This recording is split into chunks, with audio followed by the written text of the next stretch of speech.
कलावा बांधना और तिलक लगा के ऑफिस जाना तक बंद हो चुका था 2014 तक। ये जाकिर नाइक जो आज पाकिस्तान में बोल रहा है, इसने यही बातें 30 साल हिंदुस्तान में बोली और यहां पे हीरो बन के रहा है।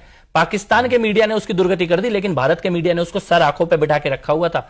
मोदी जी के पीएम बनने के बाद इंडिया छोड़ के भागा है, वरना प्रधानमंत्रियों के साथ चाय नाश्ते पे बैठता था वो जाकिर नाइक। उसकी जो भाषा है, जो पाकिस्तान का स्वीकार नहीं कर रहा, वो भारत का खून निकल जाए, लेकिन वो तो भारत में ये रोज बोलता था। उसका चैनल चलता था लाइव, रोज 24 घंटे का पीस टीवी चलता था जाकिर नाइक का, जिसमें यही जहर वो रोज उगलता था कांग्रेस की सरकार में। वो देश छोड़ के भागा जब मोदी प्रधानमंत्री की कुर्सी पर आकर बैठे हैं। ये बदलाव है, ये छोटे मोटे बदलाव नहीं है। पीएफआई का पूरा तंत्र जो आज इस देश के अंदर नष्ट हो गया है, ये पीएफआई गली गली में बैठा हुआ था। उमर खालिद का बाप जो हीरो बनने की कोशिश कर रहा है, सिमी का नेटवर्क चलाता था मध्य प्रदेश के अंदर।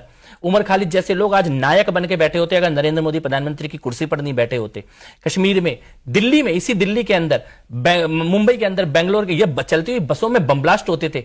वहां से लेके आज हम यहां पे आए हैं कि हम आज ये बात कर रहे हैं, इन चीजों के बारे में संवाद कर रहे हैं। और जब बम ब्लास्ट हुए मुंबई में, तो मुंबई में शरद पवार झूठा कि इलाके में बम ब्लास्ट हुआ, इसकी झूठी प्रेस कॉन्फ्रेंस किया मीडिया के सामने आके कि हिंदू की सो कॉल्ड यूनिटी बनी रहे और अपनी जनता को और हिम्मत देखिए, उसके बाद कुछ समय बाद एक्सेप्ट किया, खुद एक्सेप्ट किया कैमरे पर कि मैंने झूठ बोला। ये राजनीति थी। वहां से आज हम यहां पे आए हैं जहां इस देश का प्रधानमंत्री कैमरे पे ये बात बोल रहे हैं कि बटेंगे तो सामने वाला महफिल सजाएगा।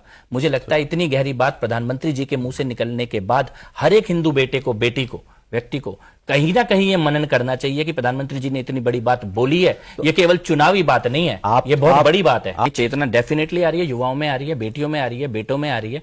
जो सड़क पे ये भगवा डाल के लड़का या लड़की निकलता है, वो अपने लिए नहीं निकलता, वो किसी की भी बेटी को लव से बचाने के लिए निकलता है। और मैं तो कई बार ये कहता हूं कि ये गलतफहमी नहीं है कि तुम्हारे 2 बेटे हैं।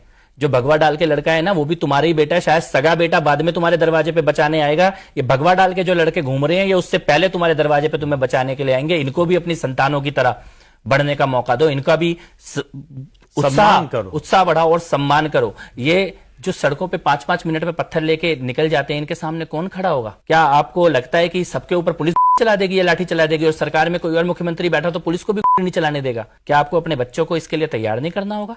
क्या इसके बारे में बात करना क्रिमिनलिज्म है? इसके बारे में बात करना है कि कल कोई तुम्हारा घर जलाने आए तो उसके लिए चार बच्चे तुम्हारे तैयार होने चाहिए गली मोहल्ले के, जो उसको कम से कम रोकने के लिए तैयार हो। लड़कियां कम से कम इतनी जागृत होनी चाहिए कि उन्हें पता होना चाहिए कि झूठा कलावा और झूठा तिलक लगा के अगर कोई तुम्हारे को ले जाएगा और कल मार देगा, उससे पहले उन्हें जागृति होनी चाहिए कि लव क्या है और लव क्या है, दोनों के बीच में अंतर पता होना चाहिए। ये जनजागृति का काम कई स्तरों पे हो रहा है देश में, और केवल हम नहीं कर रहे हैं। जिसको समझ में आता जा रहा है उसको ये चेतना आ रही है। जिसको आज नहीं आ रहा उसको कल आएगा, और जिसको कल नहीं आएगा किसी कीमत को चुकाने के बाद आएगा। ये राजनीतिक मुद्दा नहीं है, ये चुनावी बात नहीं है। चुनाव में कौन जीतेगा हारेगा इससे इसका फैसला नहीं होना है। किसी और के जीतने से ये समस्या परसों की जगह कल आ जाएगी, किसी और के जीतने से परसों की जगह और एक दिन बाद आ जाएगी, लेकिन समस्या सबके दरवाजे पे आनी है। इससे बच के निकलने का कोई रास्ता नहीं है, केवल एकमात्र रास्ता है इसका सामना करने का।